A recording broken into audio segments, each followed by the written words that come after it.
ایک ایسا خطہ جس کی بات کوئی نہیں کر رہا، گلگت بلتستان، جہاں آج 29واں 30واں دن ہے، منفی ڈگری درجہ حرارت کے اندر، شدید سردی کے اندر لوگ بیٹھے ہوئے روز کیا مطالبہ کر رہے ہیں کہ ہمارے یہاں گندم نہیں اگتی، ہمارے یہاں ایگریکلچر لینڈ اس نوعیت کا نہیں ہے، ہمارے یہاں نہانے کے راستے بھی آسان نہیں ہیں، تو ہمارے لیے جو آسانیاں گارنٹی کی گئی تھی، یہ جو ایک سوشل کانٹریکٹ ہمارے بیچ میں ہوا تھا، اس کے مطابق کیوں ہمیں گندم سبسڈی ریٹ کے اوپر نہیں دی جا رہی؟ کیوں 21 روپے سے لے کے آپ نے 36 روپے کر دی ہے؟ آپ آپ جب گلگت بلتستان کا بجٹ بناتے ہیں، آپ نے آج تک وہاں پہ جو ڈیولپمنٹ کی، میں اس کا آپ کو عدد و شمار بتاتا ہوں۔ پچھلے سال کا بجٹ 116 ارب روپے کا تھا، جس میں سے 74 ارب روپیہ نان ڈیولپمنٹ تھا، جس میں سے 51 ارب روپیہ صرف تنخواہیں تھیں۔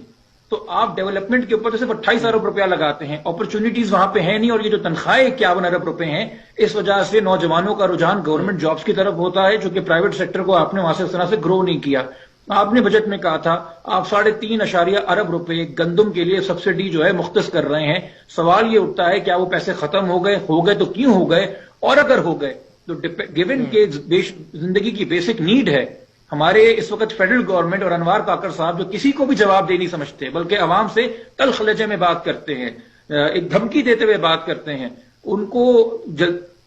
تو خیال نہیں آئے گا، مگر امید ہے کہ 8 فروری کے بعد جو بھی حکومت آئے، وہ اس وقت اگر الیکشن کیمپین میں ان کی طرف توجہ نہیں دے رہی، تو 8 فروری میں آنے کے بعد ان کے حق میں